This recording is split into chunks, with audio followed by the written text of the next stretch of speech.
Bonjour à tous. Aujourd'hui, nous allons parler d'un roman qui s'intitule La Bête du Gévaudan. Il s'agit d'un roman d'Abel Chevalet, écrit en 1936.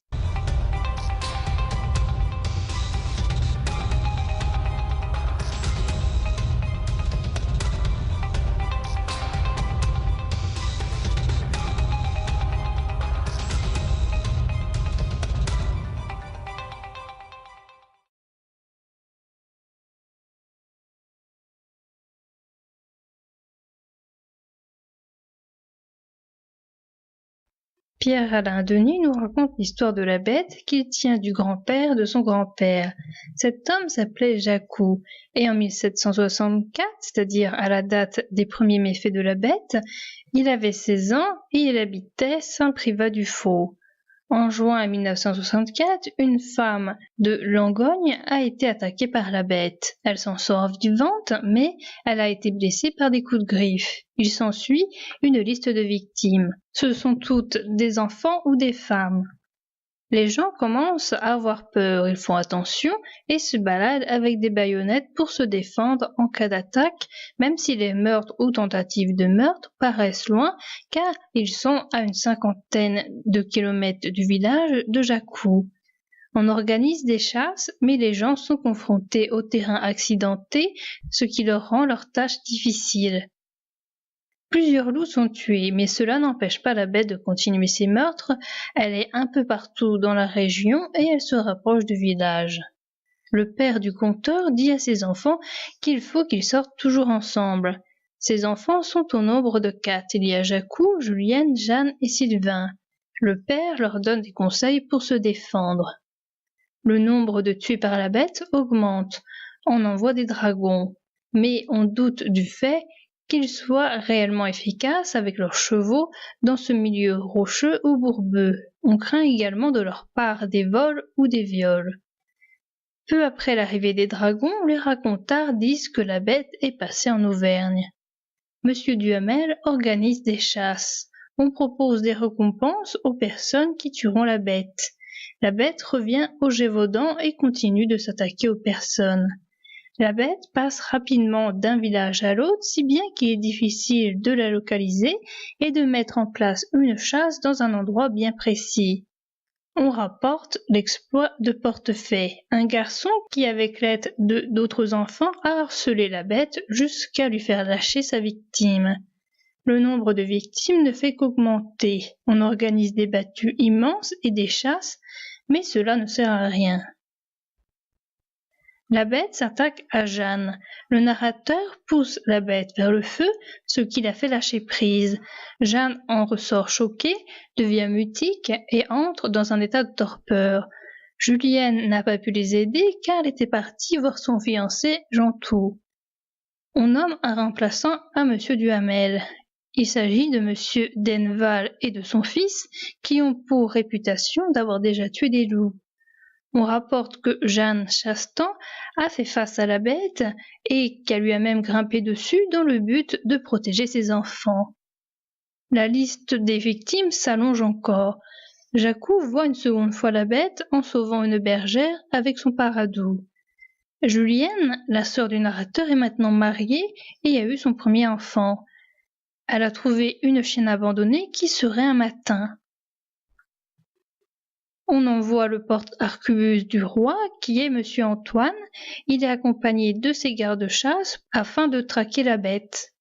On rapporte que Marie-Jeanne Vallès s'est défendue avec un couteau emmanché et a blessé la bête. Le narrateur dit avoir vu sa sœur aînée en compagnie d'Antoine Chastel et de la chienne Matin que Julienne avait vue auparavant. 3 membres de la famille Chastel, dont Antoine, vont en prison un temps, car ils se sont moqués de 2 gardes-chasse travaillant pour Monsieur Antoine, dont un des chevaux était tombé dans un bourbier.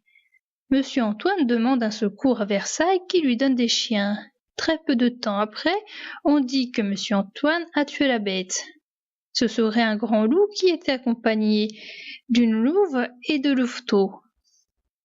Le narrateur doute beaucoup de la véracité de ce fait, déjà parce que la mort de la bête a eu lieu le 21 septembre, cela signifie qu'il allait bientôt faire froid et que monsieur Antoine aurait pu aimer éviter l'hiver. Deuxièmement, cela se passe à un moment où les hommes n'avaient plus foi en monsieur Antoine. Troisièmement, on veut en finir avec cette affaire et tuer une bête qui n'est pas la bête pour calmer les esprits, du moins pour un instant. Quatrièmement, la bête a été tuée loin de son coin habituel. Cinquièmement, il y a des problèmes dans la coordination des dates données par monsieur Antoine. Marie-Jeanne Vallet et sa sœur vont voir la bête et confirment que c'est bien elle. Les différents témoins visuels de la bête sont amenés à la dépouille et ils disent que c'est bien cette bête-là.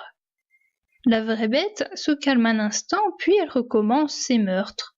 Quand le narrateur va voir sa sœur, son mari ne sait pas où elle est. On retrouve des restes de vêtements et de corps non identifiables. Comme Julienne ne revient pas, on se doute bien qu'elle est morte. Les journaux taisent les nouveaux meurtres car ils ne veulent pas faire de tort à cette affaire apparemment classée puisque monsieur Antoine est censé avoir tué la bête. Face à l'accumulation impressionnante de meurtres de la bête, les journaux se remettent à en parler, mais qu'en partie. Lors d'une battue, on dit que Jean Chastel a abattu la bête. Il ne l'aurait pas tuée dans le Gévaudan, mais en Auvergne.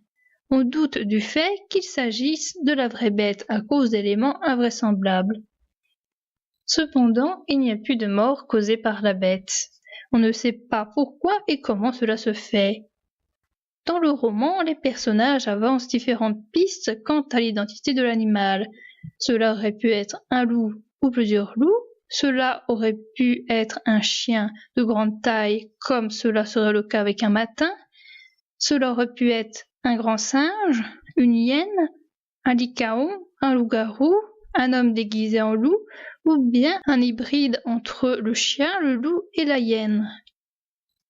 Les différents personnages donnent des descriptions de la bête. Elle aurait une tête allongée, un museau effilé, une gueule énorme, une queue épaisse et touffue, une raie noire sur le dos, elle serait plus grosse qu'un loup, elle aurait les oreilles pointues, le poil rougeâtre et le poitrail large.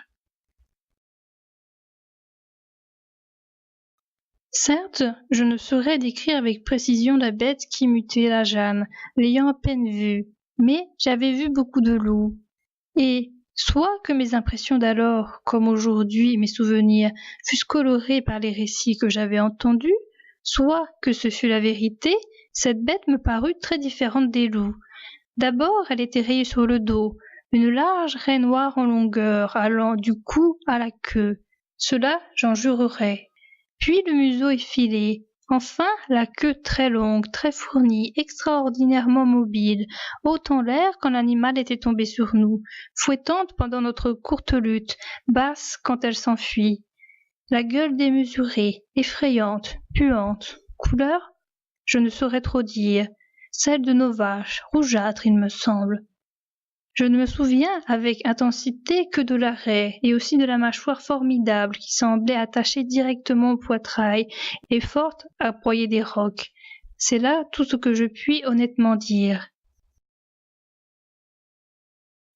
Le fait demeure qu'à la fin de juin, les terribles ravages qui ensanglantaient le Gévaudan cessèrent définitivement.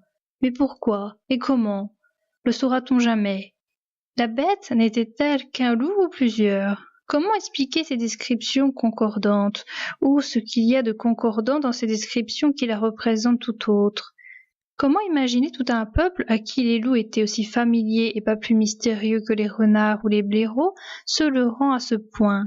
Et pourquoi ces loups auraient-ils soudain cessé de manger les moutons? Préféraient-ils à tel point les enfants que de se passer d'agneaux? Et pourquoi ces loups, mangeurs de fillettes et de garçonnets, auraient-ils soudain sévi? Et d'où venaient-ils? Et que devinrent-ils? Jusqu'où reculer la chaîne des prétendues causes? Où la prolonger? En quoi l'espèce, création de l'esprit, peut-elle limiter la nature? Y a-t-il donc quelque chose de tellement inviolable et net et précis entre ce que nous appelons chien, par exemple, et ce que nous appelons loup? Entre ce que nous appelons loup et ce que nous appelons hyène? La chaîne des êtres est-elle continue ou brisée? Peut-on admettre des croisements, des hybrides? Y aurait-il eu jadis entre loup et chien, entre hyène ou chacal, ce que sont les mules et mulets entre âne et cheval? J'ai vu depuis le temps de ma jeunesse des hyènes de barbarie. Elles m'ont fait penser à la bête. J'ai ouï dire qu'en des siècles très lointains, une espèce de hyène qui tenait du loup a vécu dans le pays, qui s'appelait depuis la Gaule. Des loups, dits carnassiers ou mangeurs d'enfants, ont paru, de temps à autre, avant la bête du Gévaudan, dans maintes provinces françaises, avec certains des traits que je lui connais. Est-il possible d'imaginer une descendance graduelle, affaiblie, raréfiée, d'âge en âge, à ce loup-hyène des temps préhistoriques? Et le Gévaudan aurait-il été son dernier asile? Comment aurais-je pu, petit pantre que j'étais, jouvenceau de 18 ans, plus ignorant encore que je ne le suis aujourd'hui, vérifier des suppositions de ce genre, incapable que j'étais même de les former?